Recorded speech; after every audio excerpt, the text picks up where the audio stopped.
All right, Tim, we are ready to rock. You good to go? Yes, sir. Mr. Tim Mendolia, thank you. Tim, you are guest number 29. It's not the big 30. That's going to be, we're going to have balloons and stuff for guest number 30. So you just missed it. No, I appreciate you coming on. Known you, I think we're going back 2020, maybe 2019, 2020.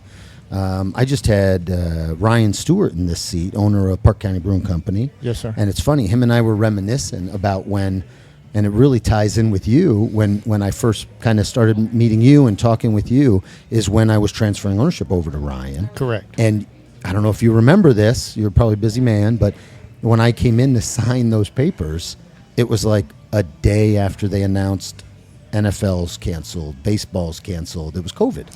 Okay. It was like the Monday, PGA canceled on Saturday, NASCAR canceled on Sunday, baseball canceled their season on Sunday. And I remember I called you and I was like, I'm ready to come in and sign these papers. Ryan and I have been working towards this for the while. It's going to be his business.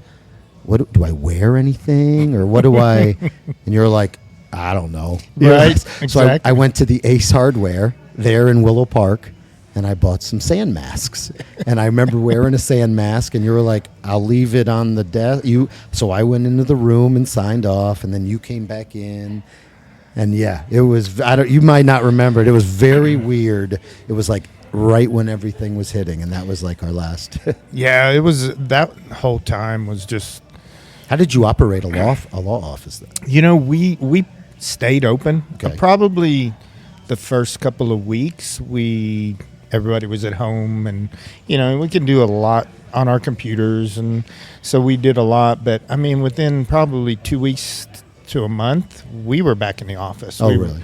We were working, you know, employees optional. You want to wear a mask. And, you know, everybody had their own offices so you could keep space. But that was a big time for us because that was my middle child, last son's senior year in baseball. And So season, he was a miss out. They were 12 games into a season. They were undefeated. And it turned out his last game was, I think, one of their first conference games. He hit a walk-off to win the game, and the next day is when it all.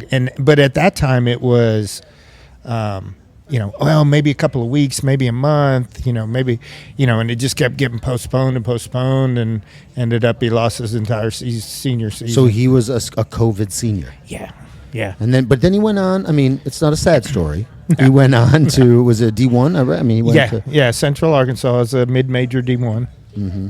His, you know, his mustache is not as good as mine, but it's good mustache, good ball player. No, I watched him through Facebook, following that. How was that journey, having a son playing, you know, D1 ball? Well, I was fortunate. Even my oldest son played a short time at the University of Texas. Oh, I didn't know that. He was on the.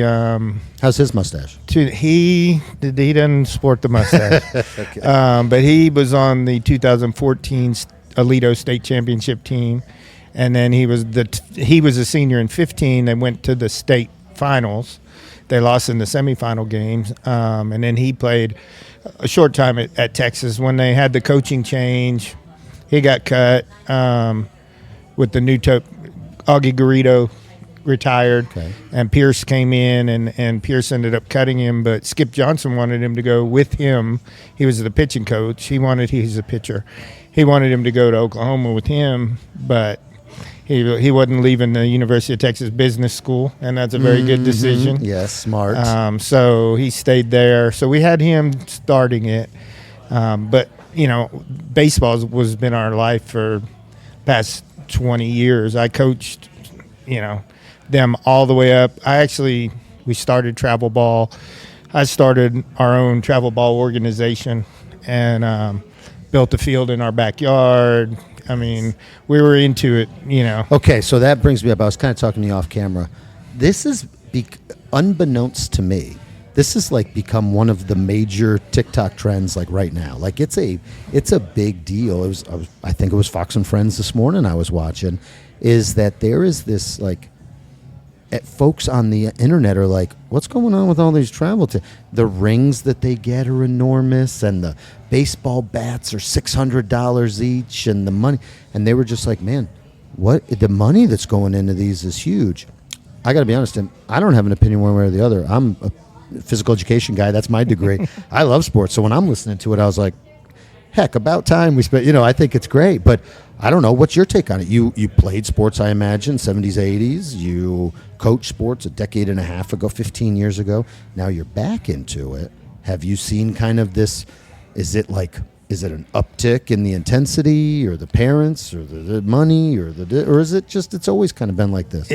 It's been that way. Now, when I was in high school, they didn't have travel ball, and it was just maybe beginning. But I mean, we started our organization in 2003, and it's grown since then. It is over $1 billion industry right now.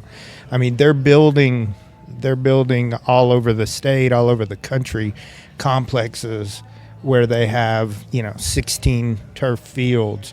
But not only the fields, but now they're building infrastructure around them. They're building hotels because all these people come in for that. They're building restaurants, shopping centers all around there. I think the closest one, there's one being built right now, I want to say either in Roanoke or in the Alliance area.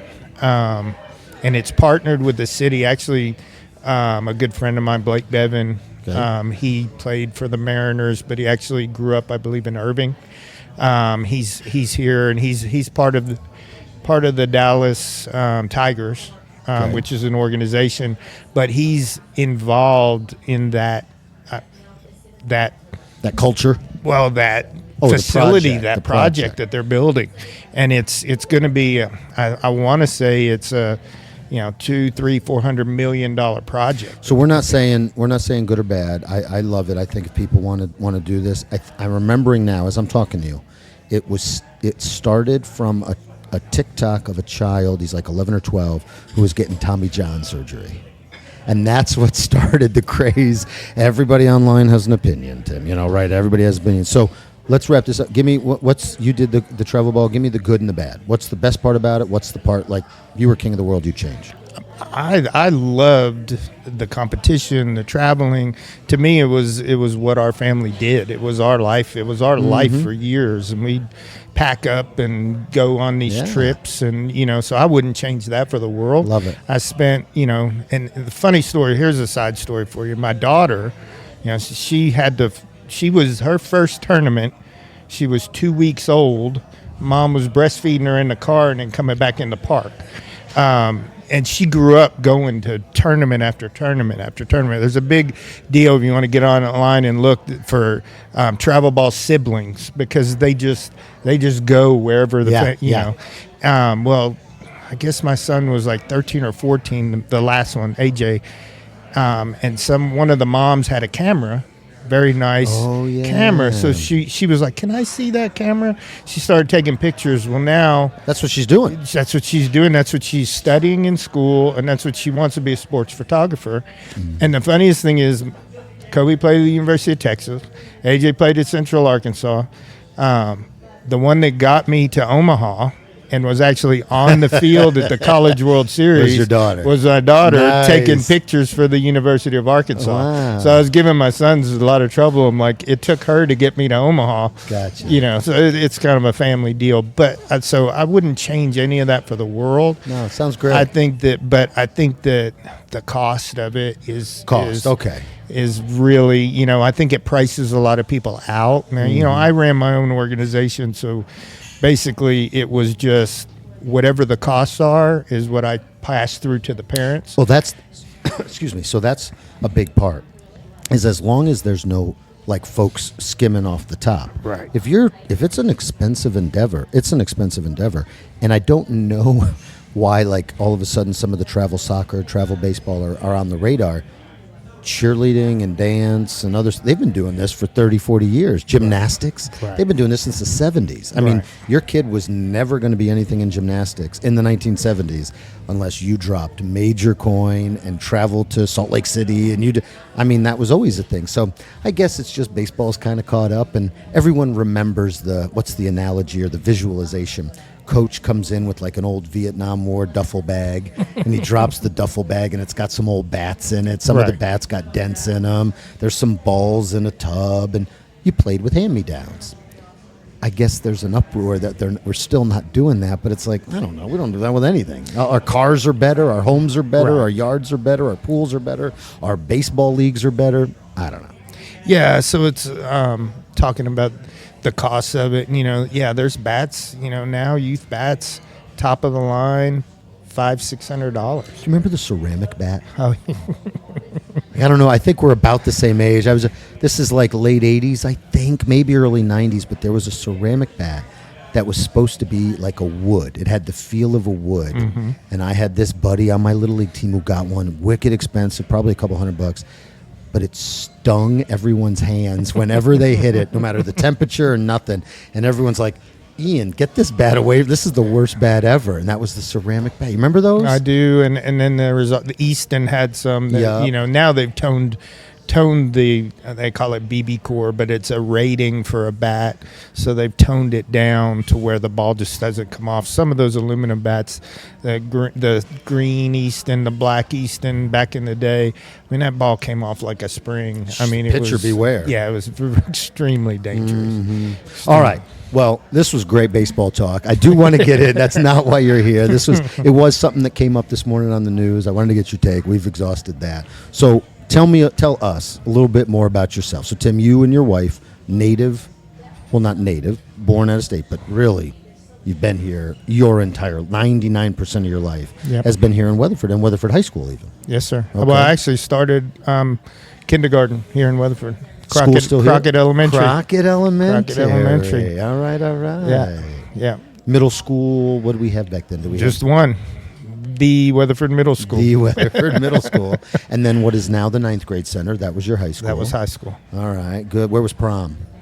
Prom was at the, I think it was a Hyatt now. It might be a Hilton now, but it was a Hyatt in Fort Worth. Oh, you went to Fort Worth? Yeah. Okay, prom. Got to go to the big city. Yeah.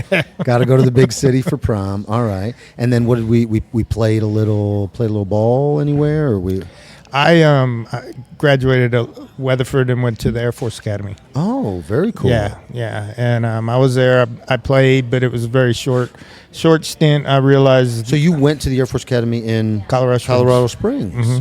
Yeah. Wow. Yeah, I graduated Weatherford. You were smart. Salutatorian. I was salutatorian. Were you really? Yeah. Hey, I didn't know that. Yeah. That's a big accomplishment. Yeah. That should be more. I've read about you, Tim. You and I have known each other for. I didn't know that. That's a big accomplishment. Yeah. So I went off to Air Force Academy. Just realized pretty quickly it wasn't what I wanted to do. Okay. I'd still have friends. As a matter of fact, I had some kids that I coached that went to the military academy, with some military academies, and How long were you at the Air Force? I was just there for one semester. Okay. Yeah. Decided that wasn't what I wanted to do. Came back and I went to undergrad at UTA. So you can leave these military academies. You're not enlisted. You can leave West Point. You can up to at the end of your second year, you sign a document, and at that time it was 5 years. I think it's 6 now. So that was weighing on you. You were watching that. yeah, yeah. Okay, I don't know if there's. Yeah. Okay. So then we went to UTA. UTA. Oh, Arlington. Yeah. Very cool. Love it. Yeah. And that's where I got my undergrad and I became a competitive bodybuilder is what Nice. I started doing, and did that all through.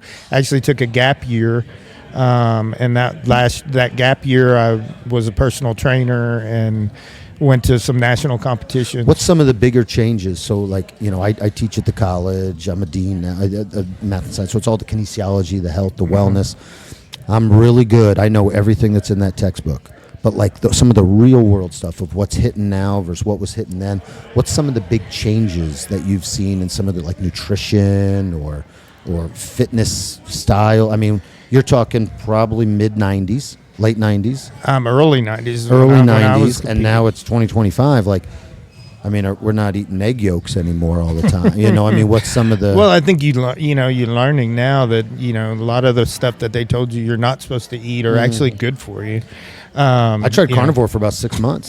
No, it was great. Yeah. And then I've basically been keto.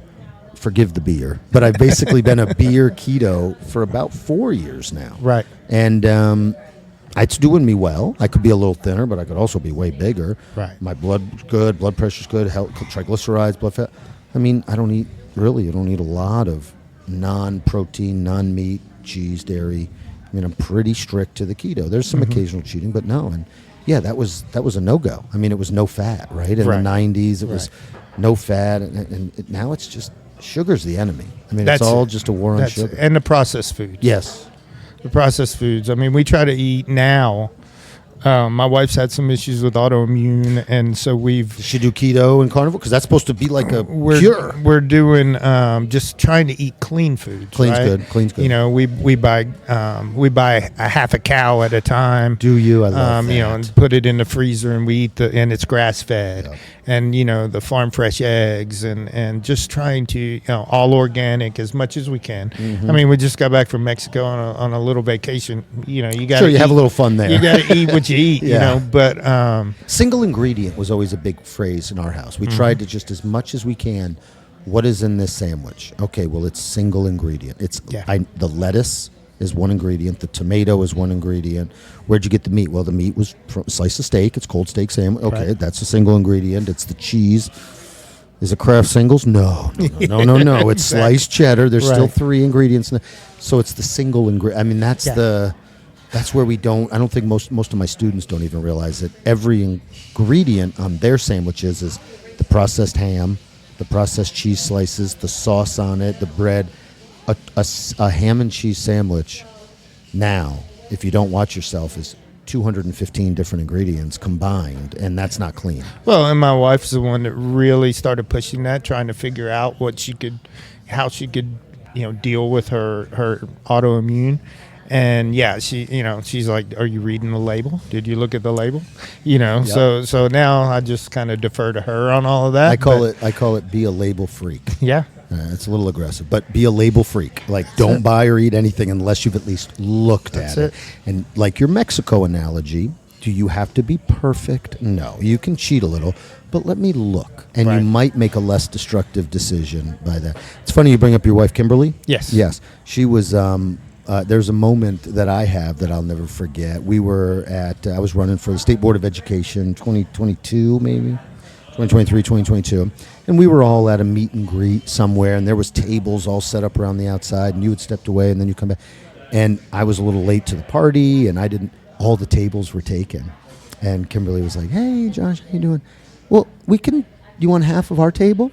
And I was like, well, these tables are precious. If you're a candidate, you want maximum exposure, maximum name representation. She's like, no. And then you would come over and you had said, no, yeah, you take half. And you both were. So I had got half of your table. And I was like, this was the nicest thing ever. Like, I became a big, huge Tim fan. I was voting for you, rooting for you, telling everybody to vote. Just because of that, I was like, they gave me half their table at one of these collections. It was so nice because that's not necessarily what everybody does. So that was super cool. All right. So Weatherford grad, 9th grade, what is now the 9th grade center. Yes, sir. Talk a little bit about college. Law office now. So when did we establish that? Willow Park or Alito? What is that actual address? Is that we're in Alito? It is Alito right there. Okay. But it was originally we moved the law firm out here in. This is M&P. Yeah, it was an M&P at that time, but my law firm. I came out of law school, 94. By May of 95, I went out on my own. I was with a very small firm, and I just decided I could do this. So I just went out on my own and started in Dallas. I originally moved it to Arlington. That's when Kim and I got together, about 90, 97, 98, right in there. Moved it to Arlington, then we moved it out here. I moved my office to Parker County based on Walsh Ranch, and it was coming. Remember when it was coming, and then it stopped? Yeah, the oil and gas. The water. Remember the water tower there that went up on the south side of the interstate? Right. Slightly, maybe 200 yards off the interstate. It's still there. Yeah. It was a big Fort Worth logo. Right. And it was like, oh my God, the biggest development in the history of Texas is coming. And then 07, 08, 09, the crash or something. And it was like nothing. Yeah. And then, correct me if I'm wrong, but Morningstar started building homes. Correct. And it's like, okay, well, what about this Walsh Ranch thing? Morningstar starts popping homes like crazy, and then Walsh starts popping. And now we had Stacy Lynch on here a few months ago. I mean, the Dean Ranch. I don't know if it's going to beat them all, but you add that on top of it, and it's going to be bigger than Morningstar. I mean, the Dean Ranch is. And that's right on the south side of the interstate, butts up to Aledo, and then some of it's Fort Worth. But these are massive complex. Okay, so we got the law office. Yeah, so we moved out here in 03. Okay. Or 01 actually is when we moved the law firm out here, and 03 is when we actually built and moved out here. Kind of that old, you run away from the county you grew up in, and we started having children, and we were like, let's go back. I want to ask you like so many questions, but I want to interject super quick. So that's such a pervasive idea in every city, every state. Every human wants an adventure. They want to leave where they're at. Right. I'm from New York, and we left. Oh, this cool place. But Parker County is actually like really cool. Yeah. Like I really like it. Yeah. It's a great mix of like almost everything. And now that we go to Costco, it's like almost perfect, right? H-E-B. Yeah, H-E-B. It's like really. I tell my daughters, I was like, yeah, okay, go to some cool little city in North Carolina. I don't think it's going to have everything we have here. Right. Go to, Southern California. Okay. It's got some cool, I don't think it has everything we have here. Like, outside of like a big, huge, gorgeous lake, no offense to Lake Weatherford, but like we have a lot. I mean, I love Parker County. Right. So speaking of loving the county, oftentimes when you love, you want to give back. So you made the decision in 2021, 2022 that you wanted to run for office, Justice of the Peace, Precinct 4. Yes, sir. So talk to me about that process and the whole deciding to run and making the announcement. Yeah, so we, I had my son, I'd stopped coaching. Like I said, 20 years of coaching. I'd stopped coaching. We were just following him in his college career, AJ. And so there was a void. And I heard about the spot opening up, and I was like, Okay, so it was a vacated seat. Yeah, it was vacated. Judge Martin was vacating it to run for county judge. So that was a open seat, and it was late. I mean, I think I turned in my notification to run. Your packet. Yeah, I turned my packet in, like days before the deadline. Because we were just kind of weighing in, okay, can I do this? The good thing about a JP is I can still continue to run my practice. Yes. So that was a big part of it. Yeah, some of the county commissioner spots, the expectation is that's your full-time job. Right. This, you do it, but you're allowed to maintain. I am allowed to maintain, but as far as a full-time job, I office at the courthouse. I'm there 24/7. I treat that job number one. Okay. I run the law office on time that I'm not spending doing court work. But it's just a really good mix. Took me a while to figure out, okay, how much time each one of them takes. Of course, like I said, the courthouse gets my full-time. Like I'm on call right now. Gotcha. 24/7. No, we don't want to give the wrong impression. That sounds like that's where you're devoted to. Right. Okay. So it allows you to. Yeah, I think I understand. That's what you're doing now is really the justice of the peace. Yeah, I had to pull back on. I litigated a lot when I was, and I don't do that near as much. Gotcha. I handle more of the corporate, the probate, the wills and trusts, and the state work that I could do from my desk. So I asked you about the travel ball. Like, what's the best part? What's the worst part? Let's repeat that question with the JP. Like, what's the best? What's the worst? The best is I'm still dealing with children. When I came on, teen court was here in Weatherford, run by Weatherford municipal judges. They have since decided not to do that. So we have taken teen court over and run it out of our court. And the best part about it is I haven't convinced Aledo ISD to allow students, because we do it during the day, to allow students to get out of class. But we got homeschool kids and off their debate teams, and they actually try the cases to a jury. So they get incredible experience. And I love teaching them. And, we have our teen court, but then we usually spend an hour or two after talking about how they presented their cases and how can they do things differently. So it's a really good learning experience for the kids. And we just did it the past year, and those homeschool kids loved it. Matter of fact, 2 of them are planning on going to law school, Nice. so it was right in their wheelhouse, and it's really good. So the dealing with the children, Best part, yeah. part of it, best part. And then the bad part. Bad part, I mean, Same answer, maybe, dealing with some of the bad stuff. You get some bad stuff. It's really, I have to magistrate. Probably the worst thing is being a lawyer. I'm the only JP that's a lawyer in the county, so I'm on the list to do DWI warrants.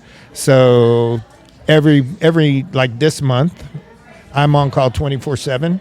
So I get called in the middle of the night to sign a Tim, warrant. my wife is driving me home tonight. Okay. Don't you worry. She's there with the car keys. No. That's probably the worst part, Hines. You gotta, 3 o'clock. Like last night, I had one. I think at 12:30 at night, a call, and then I had one at 3:30. Wait. So you get a call at 3 o'clock, 12:30. You got to go in somewhere, or you're able to do it remote? Well, that's a whole story in and of itself. When I started the JP job, most of the judges were going to the hospital and signing a blood draw warrant at the hospital.